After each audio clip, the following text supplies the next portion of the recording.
Hey, this is Travis, Travis Property Clinic. I got my buddy Scott on with me from New Western Acquisitions. How you doing, Scott? Good, good. Thanks for having me on today. Yeah, me and Scott been doing deals since 2016, right before Harvey. And I think I've sold you guys, well, how many properties? Probably 100, something like that. It's been a lot over the last few years, especially during Harvey and the floods and the last 12 months especially. I don't lost count, but many deals. So Yeah, been, man. been a good relationship on both ends for us. Yeah, New Western has definitely been a lifesaver on numerous occasions for me. I get these deals gone. So yeah, man. So today we're gonna go over some comps. Scott's gonna go over some comps for us, and we'll go over some do's and don'ts on comps. And I know comps is a fairly people do them differently. So we'll go over the ways you're Yeah, supposed to do them. One of the ways you're one of supposed the ways. Yeah, luckily there's no right or wrong way to do it, but to, and I know that's you probably probably one of the biggest kickbacks you get right as a wholesaler is oh your comps don't add up or your comps don't make sense and stuff like that. And I get it. Comps are very subjective. And, us at New Western, for example, we start putting ARVs and CMAs on our packets that we send out to our investors because, no matter what you say, someone's going to disagree with it. Too low, too high, all this kind of stuff. So we just kind of try to provide as accurate data as we can from the MLS. It seems to be the only way to accurately estimate what potentially the house could sell for once it's rehabbed. And we just provide 4 or 5 properties if we can in the packet and let the investor kind of decide rather than us saying, hey, this is exactly what you're going to get if you do exactly the right rehab and sell it at exactly the right time with exactly the right agent. And there's so many variables, it's impossible to guarantee anything. exactly. Now I know you guys have caught me on a lot of mistakes I've made in the beginning. Sending you the biggest house in the neighborhood, thinking I had a gold mine, man. I got this huge house, man, 900 square foot house, and this thing's, they've added on 2,000 square foot in the back, and then this thing it's a goal, it's a big one, it's a big score, but no, you can't get Yeah, a house in the neighborhood. It's not necessarily most gonna go for no, twice as no, much. we see that a lot. Deals that are bought to us, especially, the middle of the neighborhood, size wise, or even the smaller houses going for 100, $110 a foot. And someone brings us a house that's 3 times the size of the average house. And like, yeah, did $110 a foot and times it by my square footage. And I'm worth 500 grand, but the most expensive house in the neighborhood that's ever sold is 200 grand, but I'm 3 times bigger. So unfortunately it doesn't work like that. You definitely want to be the worst house in the neighborhood, but I'm a firm believer you don't want to be the best house. The biggest house, because Right. it's really hard to justify, being worth 50, 60K more than the top of the neighborhood. So that's Exactly. a pretty common one we see right there. Just take the price Definitely. per square foot and yeah, times it by the average square footage price per square foot, and that's what you get. But yeah, we can jump in. I got a couple properties here, kind of middle end, low end, and one where I can kind of run some rental and flip comps on if you want, and we can kind of see how I do it. Again, maybe a good way, may not be a good way, but I'm going to show you how I run my numbers, and you can take with a grain of salt and take what you like and don't like from it, and we can go from there. There you go. All right, perfect. Let me get my screen up here.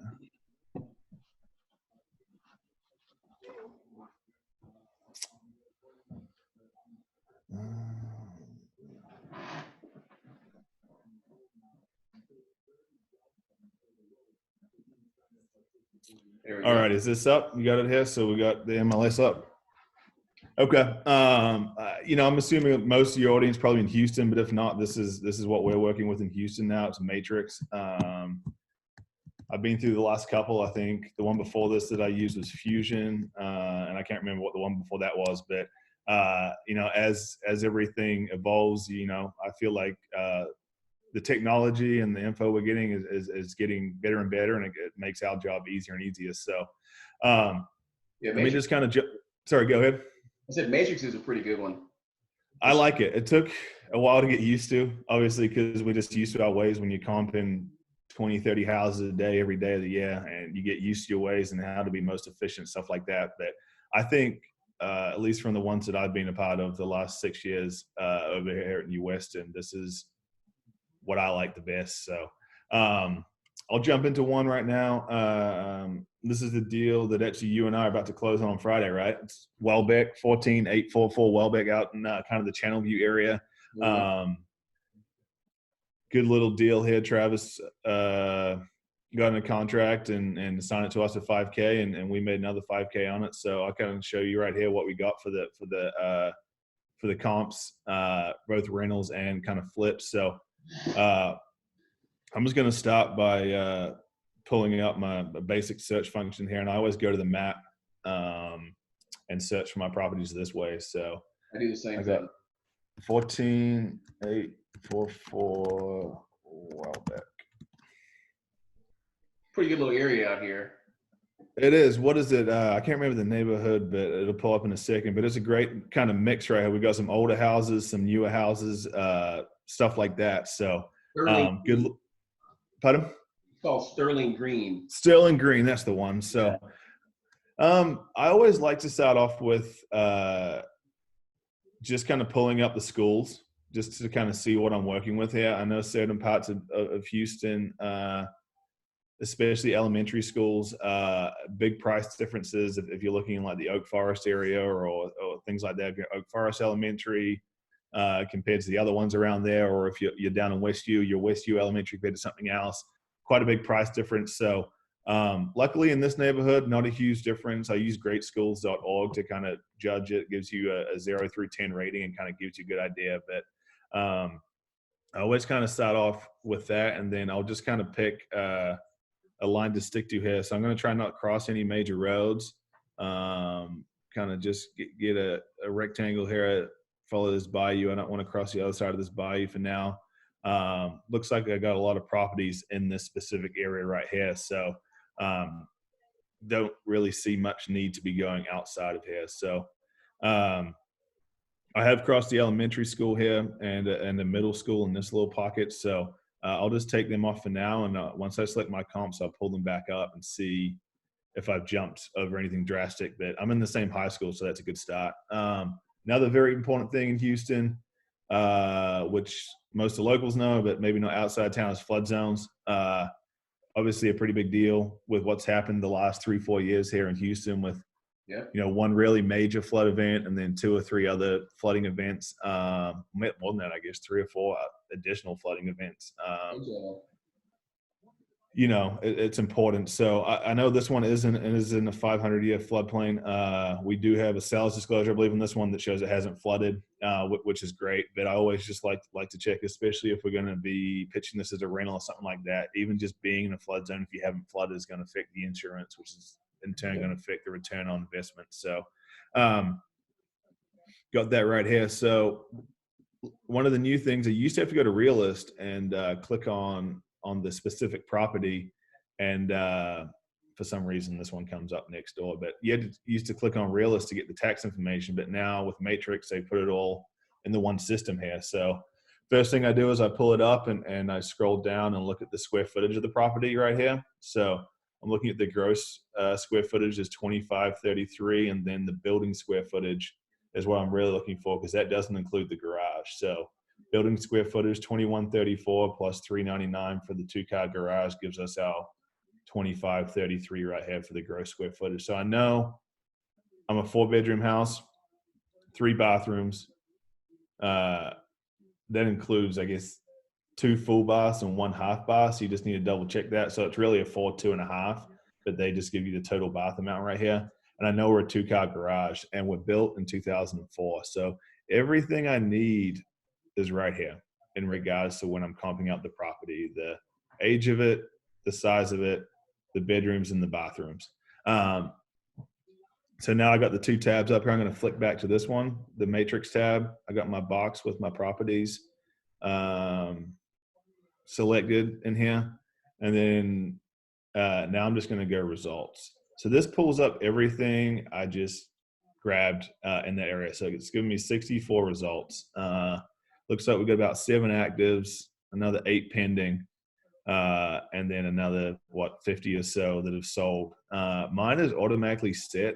The way I have it set up right now is 365 days back. I can tighten it into 180 if I need to. But I like to kind of go big first and scoop what I have, and then kind of see when everything's closing. My main goal is to get the top comps in the neighborhood for our investors. So we're looking for the nicest comps. We're looking to make it the best house in the area. We're not going for like the middle of the road house or the owner occupant update where they may have just slapped some granite in there and painted it.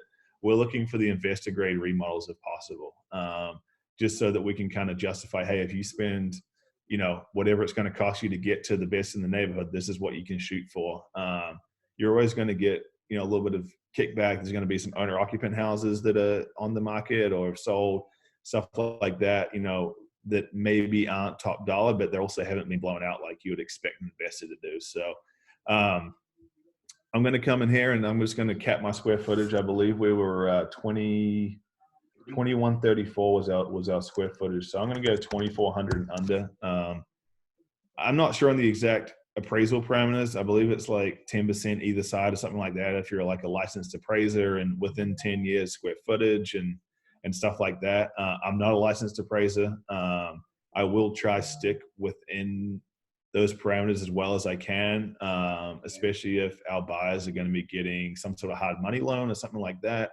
I want to make sure that if possible, we can kind of align with the appraisal for the hard money loan. And then on the other side of that is when they go sell at retail, more than likely the buyer is going to be using some sort of financing and they're going to need an appraisal to get the money to loan to them on the house. So we want to try fall in line with them as best we can. Again, I'm not an appraiser. I'm not going to guarantee anything, but I'm going to do the best I can to stay within that, within the guidelines that at least they try to use. Sounds good. Built, we're 2004 build, so I'm going to go 2009 and under. And then that's kind of what I'm going to work with my property info right here. So I got 2,400 and under, 2009 and older, and 365 days. So let's jump back to our results here and scroll down.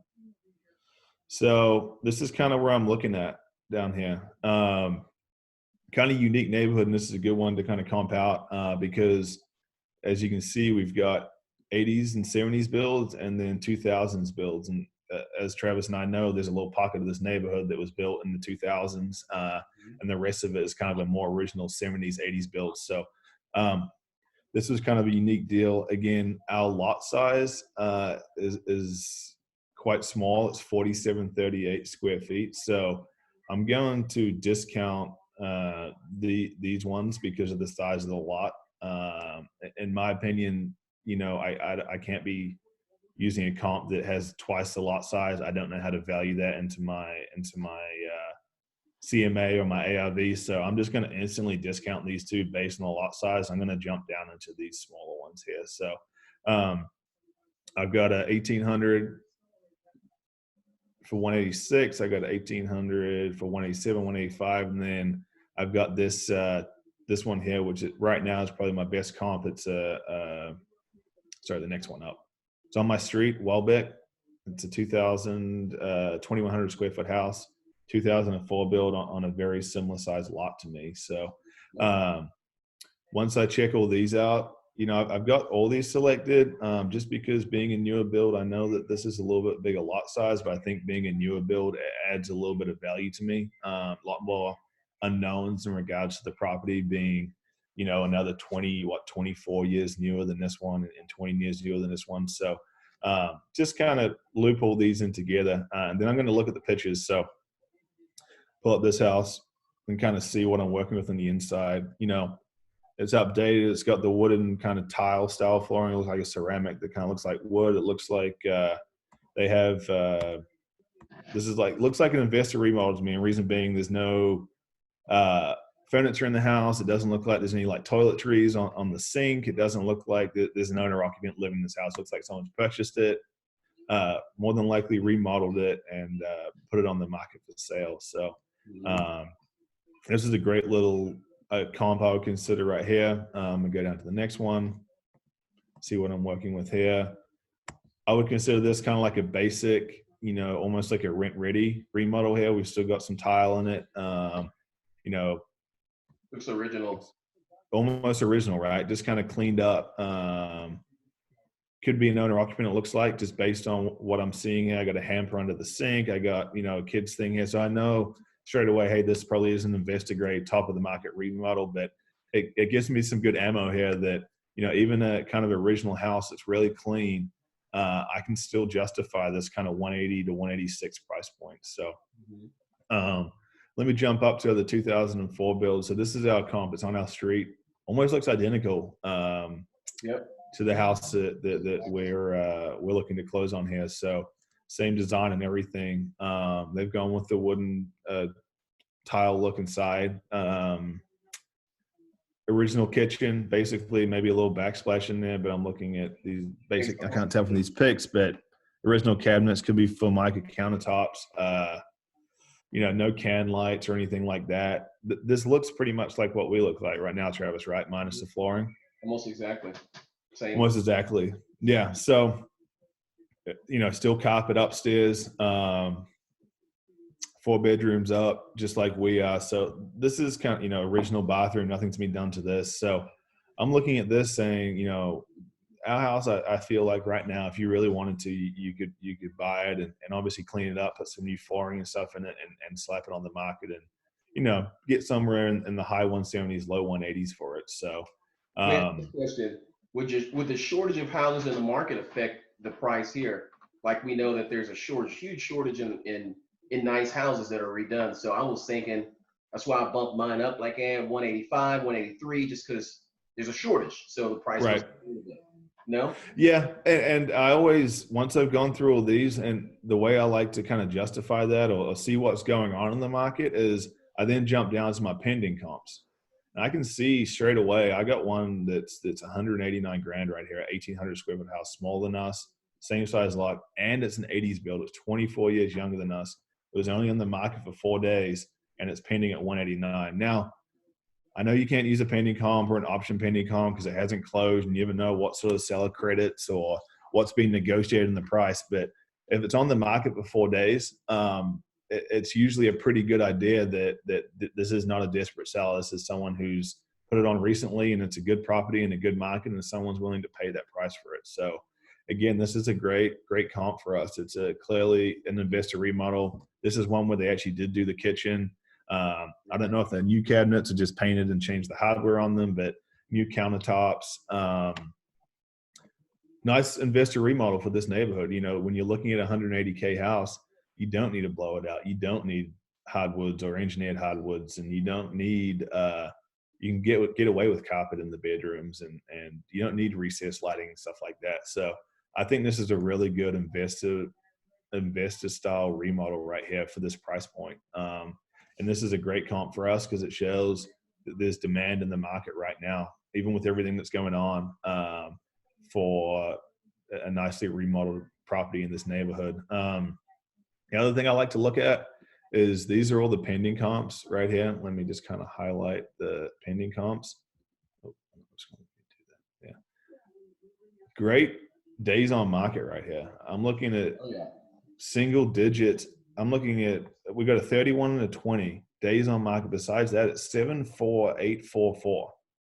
I mean, this is the kind of neighborhood I want to be buying and selling in regards to flipping, because it looks like, I'm looking at single digits days on market if I do the right remodel. So I've gone through this. I'm looking at 180 to 185. This is basically just like some people would kind of call this like a wholesale deal, right? Where they're just going to buy it and maybe just like, have a quick trash out and put it on the market. We don't do that. We actually just sell all our properties to investors. So whether that's what the investor's going to do after they close on it, I'm not too sure. But this would be a great kind of fit for that. Once I've got these comps right here, I like to go up to criteria, and I got the single family. And what I'll do is I'll add in rentals and then go back to results. This stays within the same map that I already have pulled up right here, but it also grabs the rentals for the neighborhood. So I've already got my ARV in my head, or what I'm going to put in the CMA. And now I'll just kind of see what the rental market's doing. So I can see right here, I got a couple of 2,000 builds right around the same size as us, getting $1,650 to $1,700 a month in rent. I'm going to quickly just look at the photos.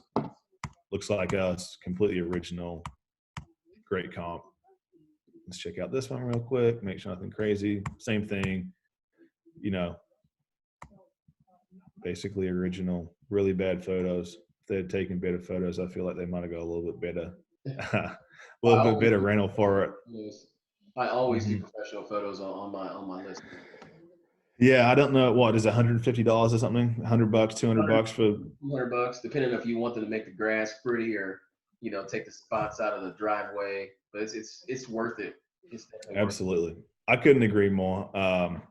It's crazy. Again, I'm sure there's a number or percentage on how much more you get for it. That professional photos are worth their weight in gold, in my opinion. it. So, Yeah.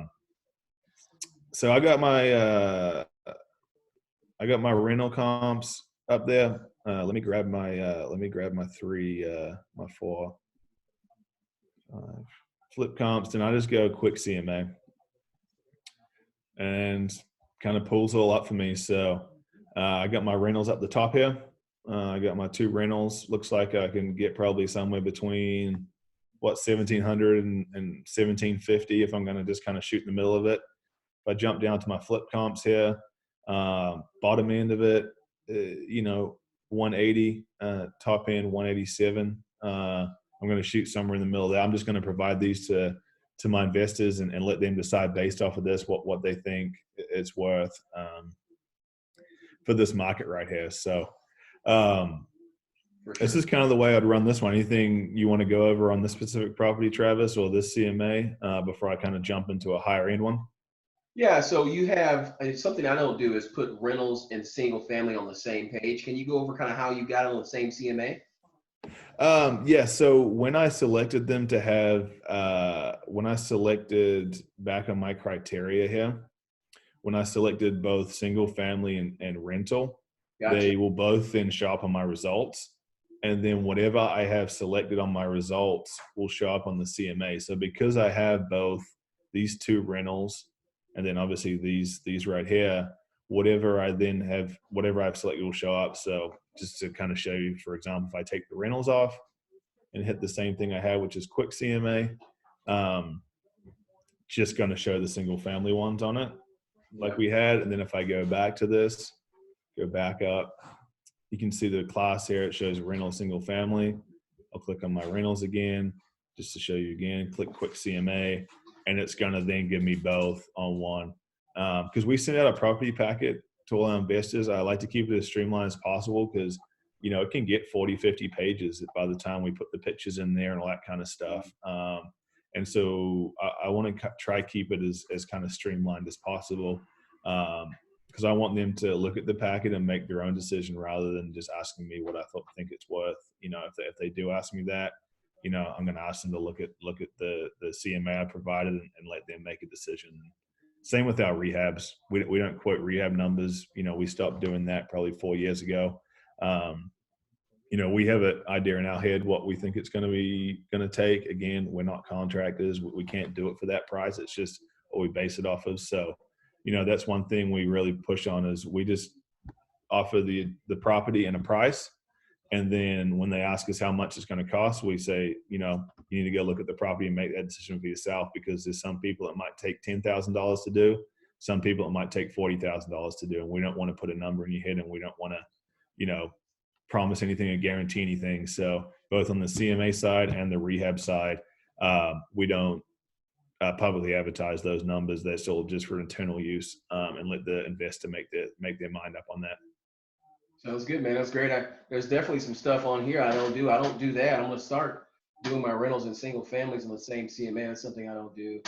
And Yeah, even just for you and I, we're looking at it, right? Instead of even not for the investor, for us, it's easy just to have both on the same page right here. I mean, just real quick, check it out, see what's going on. Yeah. Okay, well, let me jump into a higher end deal that kind of gives us a couple of different options. This one was an off market property that we just did here. I'll do this one because it's on market. It's one that I offered on. I didn't get under contract. Someone else got under contract. It's in quite a hot little pocket of Houston. So again, just going to go back to search here. I'm going to quick. which gives me all properties. I'm just going to start with the same thing. Mine automatically resets to single family and 365. So I'm gonna go to my map here. Let's see.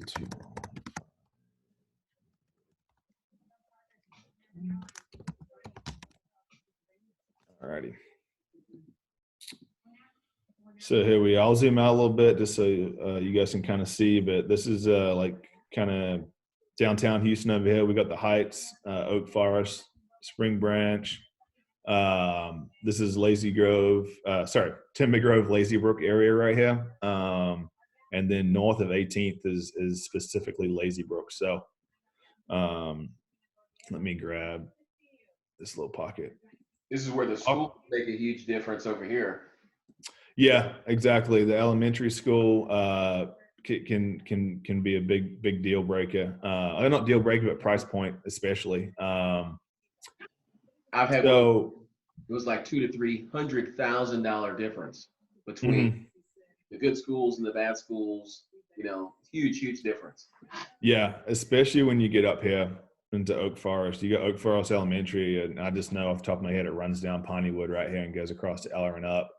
You can be on opposite sides of this street, same house, 150K difference, literally from just being on the other side, staring at each other, look identical. So definitely some kind of local knowledge you need to know there. So off the bat, just looking at this one, for example, I can tell this area is hot just judging by how many active properties there are compared to how many is sold in the last 365 days. There's 2 active houses in this pocket, and everything else is either under contract or sold, which is crazy. You know, it shows the inventory is so low in this specific pocket. So just to reiterate it, I got 2 active properties and 42 sold. And just to reiterate how hot it is, the ones that are under contract were on the market for 4 days, 1 day, and 2 days. So this is just a good little pocket right now. It's been going up in price the last. And there's a 0 day. There's a 0 day. That's how hot it is. So let's jump in here. So this Whitcomb house, like I said, it is option pending now. I did try to make an offer on this house. I did make an offer on this house, but it wasn't high enough. So this is a great one because there's a couple different ways to run this neighborhood, and I'll tell you why. And it's to do with the price per square foot and how much you're getting, and adding square footage to a house really helps to get the value back sometimes. So we got Whitcomb here. Instead of pulling the taxes on this one, because it's listed, I already know that it's an 1,800 square foot, 4-bedroom, 2-bathroom, 2-car garage built in 1965. So all I do on these ones is just double check real quick that there's nothing funky going on with additions or anything like that. So I just quickly jump in here real quick and make sure that this number here adds up. So it does. It's 1,875. Often, if it's not, it'll have 1,000 square foot here and something else over here, and then you go down to features and there's a bunch of kind of random numbers all add up here, but you can tell it's not kind of the original dwelling outline. So I'm good with the square footage here. So 1,875. So I don't have a pool, so that's the one thing I am going to take out, just because cost to add a pool is substantial, and I've yet to, I guess, in the 6 years I've been doing this, find someone who's added a pool to a house and got the value back in regards to an investment side of it without flipping. It's really hard to get that value back. As an owner occupant, totally different, right? But as a flipper, spending 50K in a pool, it's going to be pretty hard to get another 50K out of the property. So not worth it. So I'm going to take those out because I'm not going to suggest that they add a pool to get some value. So so we're 1,800 square feet. So just straight off the bat, I got this one right here. Again, we're wanting to stay within 10% square footage or something like that. It's kind of what I like to stick with. So in this example, I'll pull comps up to like 2,000 square feet. However, because of the prices in this neighborhood, price per square foot, we're looking at the top end, we're looking in the $300 a foot. this is a prime candidate for adding square footage to. Again, I'm not a builder, I'm not a contractor or anything like that, but I roughly know that I can get an addition done for $150 to $180 a foot on the high end. And if I'm getting $300 a foot, $320 a foot for every $180 I spend, I'm doubling my money on any square footage I add to a property. It's kind of a no-brainer, right? I'm getting twice as much. Yeah. So we can kind of run this both ways, but I'm going to grab both these and kind of suggest it as an as-is play or an addition play. So I got a 2100, a 2200, and a 2000. I know this neighborhood well. These houses are nice. They're decked out. The 120, 150, 170 grand remodels. But it's one of those situations where you get out of it what you put into it. So you can kind of tell with this one just off the bat. This is an owner occupant, it looks like, but looks like they spent the money then moved into it. I mean, just off the bat, they got surround sound built through the house, real clean, kind of modern look on this one. Obviously, in this price point, you got to have an oversized closet, big bathroom, decked out. Obviously, these are the original hardwoods that they refinished, but this is a super kind of clean, modern, high end, remodel, at least in my opinion. Well, you're right. If you want to get the big bucks, you got to have the outdoor kitchen, you got to have the patio on the back, you got to have the barbecue built in, stuff like that. So just kind of keeping all this in mind as I'm running my comps. Right. It's a great house. I mean, look at that. It's 2,200 square feet and it sold for 720 grand. So definitely a high end area for a 60s build house. Jump down to Crystal right here. Again, this one looks to me like this one's staged. So it looks like this is not an owner occupant. It looks like this is a staging company's coming, just based on like all this, kind of empty area right here. It doesn't look like someone's living in this. It's not like a useful, the furniture doesn't look like it's like a useful, like owner occupant kind of thing. And we can touch on staging after this when you get into this price point, but there's not, for example, there's nothing hanging in the closet. So it gives me a pretty good idea. This is not an owner occupant house. This is an investor who's come in, purchased the house, rehabbed it, and sold it on the market, and staged it very nicely, which in my opinion, in this price point, is as important, if not more important, than professional photos is having it staged correctly. You can see they've kind of patched the backyard in here, all that kind of stuff. So that's a great house. Then I'll just go down to my next one, Whitacombe. This one's actually on my street. Again, look at this beautiful outdoor area. This one's got a bar. It's got everything outside. I don't know if it'd be worth doing this to our specific property in regards to this whole outdoor area. But this one, in my opinion, is a little bit more basic inside, I guess I would say, compared to the other ones. It's nice, don't get me wrong, but not a fresh investor remodel. I've still got carpet in the master bedroom, carpet in the other bedrooms. Again, beautiful house, and then I come into this and I got an original whole bath from 1950s. So you can kind of see here that they got their value on this property. A lot of it probably came with the outdoor area. Which you can kind of tell they're really trying to pitch that, because about 50% of the photos in the listing are all of the outside of the house and the outdoor area with the bar and everything. So that's kind of what I'm looking at. So if I'm going to be at an addition, so let's say I'm going to add, how big are we? 1875. Mm-hmm. So I need to add about 300 square feet to get up to this price point right here. So if I do add my 300 square feet, I would call it probably 690 to 720. So let's just call it 700, kind of shoot it in the middle.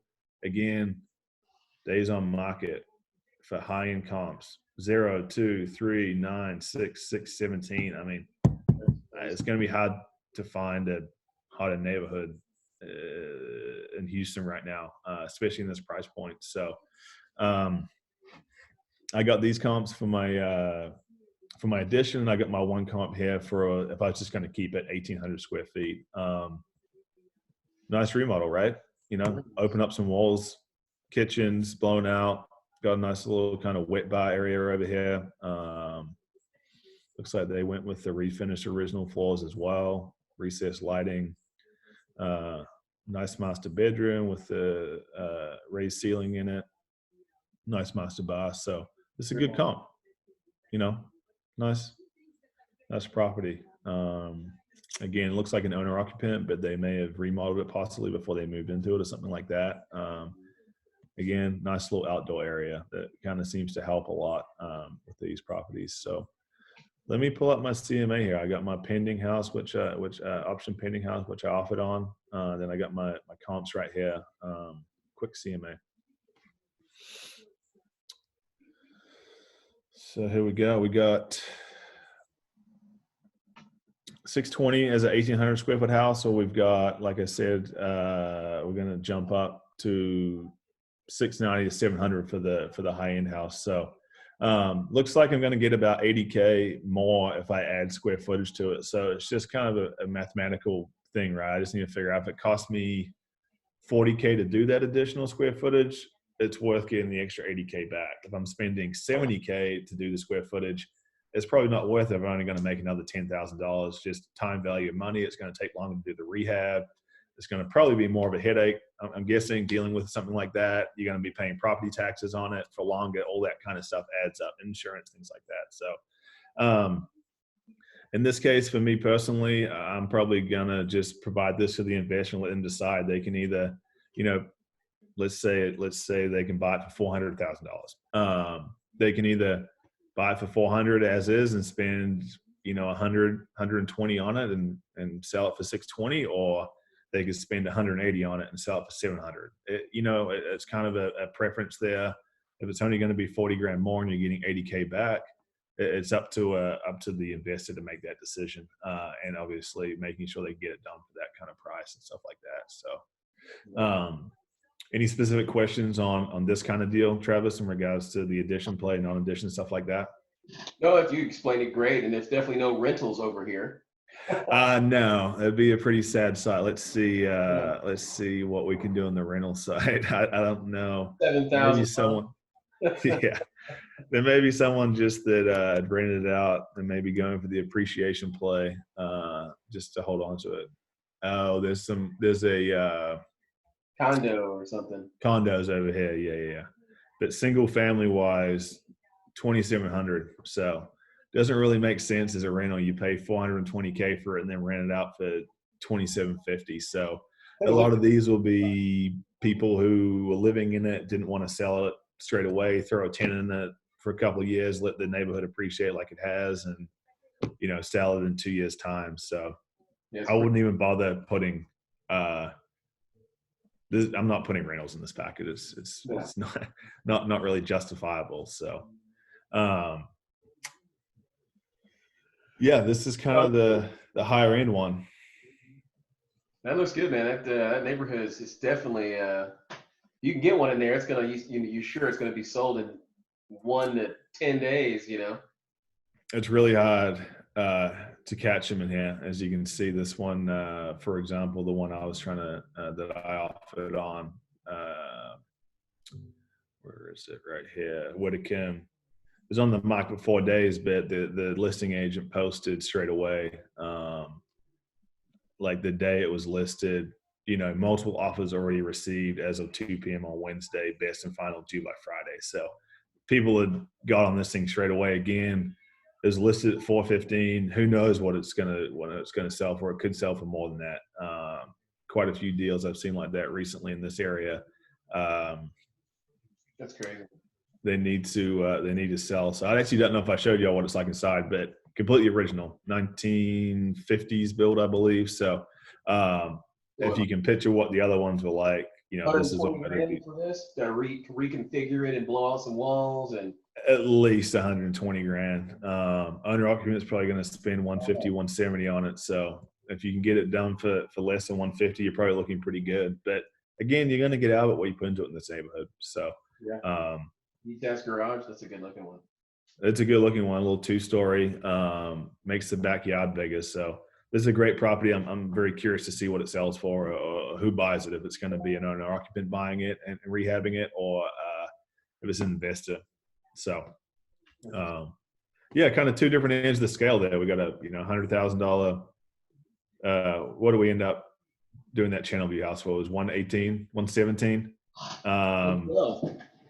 You got it for 112, but you sold it to me for 117, 118, whatever it was. 121, I think. 121, yeah, something like that. So just to kind of give you two ends of the scale, you got a newer build for 120 grand, how we kind of run that one. Then you got a 65 build, sorry.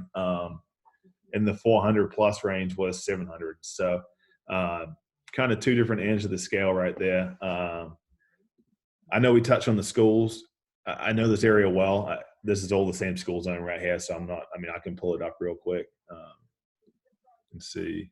That's another thing I rarely use are those maps on the MLS, on Matrix. I need to start using those. Yeah, I use them straight away. It's kind of the quickest thing I gotta do.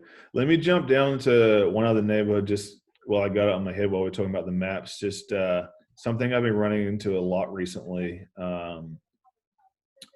And we've touched on it before, the flooding we've had in Houston the last 4 or 5 years. The city has slowly been changing, rules and regulations in regards to rehabbing and flood zones and stuff like that. And they're wanting people to, not keep on rehabbing in areas that have historic flooding. So, because they've got to pay out, FEMA's having to pay out $250,000 on these deals and stuff like that. So one thing I wanted to touch on was a rule that, I don't know if it's a Harris County rule. I think it is Harris County. The improved value on your dwelling, if you're in a flood zone, 50% of that is all you can pull a permit on to rehab a house. So, and the reason why I'm mentioning that is because let me show you right here. So let me pull out this neighborhood. I'll get rid of the schools because I'm not too worried about that, but I'm more worried about this flood map. Okay. So this whole neighborhood is in some sort of flood zone, and it clarifies for you down here, right? You got the 100-year flood way, which is basically the bayou right here. You got the 100-year floodplain, which is the purple. You got the 500-year, which is the yellow. And then you got the orange, which is the X, which is no flooding at all. So if you're in any of the, sorry, go ahead. I said they are right in the flood zone, like right there. Yeah, they're right in the middle of it here. So if you're in any of these colors, doesn't matter what color it is, whether it's the purple or the yellow, if you want to rehab your house, you are going to need to make sure, for example, that the improved value is high enough that it makes sense. So I'm just trying to find, okay, this house, for example, this is the original house, right? It's never flooded. Oh, I shouldn't say it's never flooded. It doesn't look like it's flooded just based on the picture. It looks like it's original. Nothing's changed. Whether it has flooded or not, it doesn't really change the moral of this story. It's just looks to me like it hasn't flooded. So it's listed for $300,000. We can walk downhill it. There you go. Never flooded. That's what agent remarks. However, it's located in the flood zone. So this is a prime candidate for a flip. You're going to buy it, remodel it. It's a nice area, worth $400,000 or $500,000 after you do it. It's going to cost, let's just say, $70,000 to remodel it. Mm-hmm. You're going to apply for permits to the city because it's a higher end deal, so on and so forth. So I come down here to assessment and taxes, 2019. Total value of the house is $318,000 right here. You then scroll down to this is very important. The land is worth $297 per the tax thing. The improved value of the property is $21,000. Because This is located in the flood zone, I can only pull a permit on this property for $10,000 of improvement. That hasn't flooded. Not good. Never flooded. This is a house that there's this specific one the wholesaler bought to me the other day. They're like, look, this is the deal here. This is how it goes. It's a flip. This is how much it's going to cost, stuff like that. I knew it was in the flood zone. First thing I checked was this. I know I can only spend $10,000 remodeling this thing, and I'm not going to pitch this to my investors as a remodel knowing that the second that they close on it and go to the city to get permits, it's going to get sent down in a flood zone property, hasn't flooded, and they're going to apply for their permit. They're going to say, look, you're going to need $10,000 unless you want to raise it up. So very important right now is this. And unfortunately for a lot of owners, it's kind of backfired on them, right? Because what they've been doing is, since the floods, they've been fighting the city on their improved value, telling them it's only worth $10,000 because I flooded or whatever. Well, come time to sell, when they want to sell it to an investor who's going to remodel it, the city's given them what they wanted, and now you can only pull a permit for $5,000 to remodel it, and now they're only going to get lot value for their property instead of, you know, what it's really worth. So I think this is a really important feature to take into consideration when we're comping out houses that are in flood zones. It's something that I need to pay attention to that for sure. Yeah, it's just something that it's a yes or no for me, right? If someone brings me a deal, unless it works as a new build, as a lot play, you know, I'll tell them that's fine. We can move it as a lot or as a new build, but I'm not going to pitch to my investors that this is a great remodel, knowing that when they go to get the permits on it, they're going to get shut down by the city. Well, not shut down, but shut down, should I say, in regards to it. So that was just kind of the last little bit I wanted to throw in there comps wise, because I feel like that's really important. Very important. Very important. I really look at the tax sheet on these properties. Yeah, it's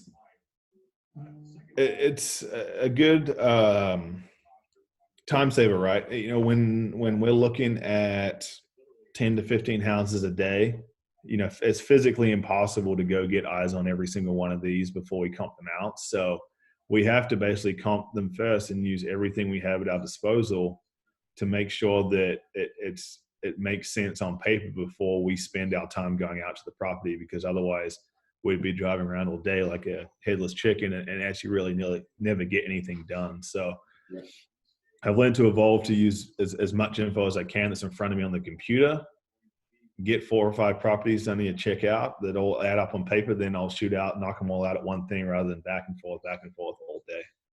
Right. Makes sense. So yeah, that's kind of my rundown of the way I run comps. Anything else that I need to touch on that you have any questions about or anything like that? No, I just kind of wanted, some of the stuff that I don't do is and I've learned in the last year or two, is the schools and how much they affect your value. I didn't do that in the beginning.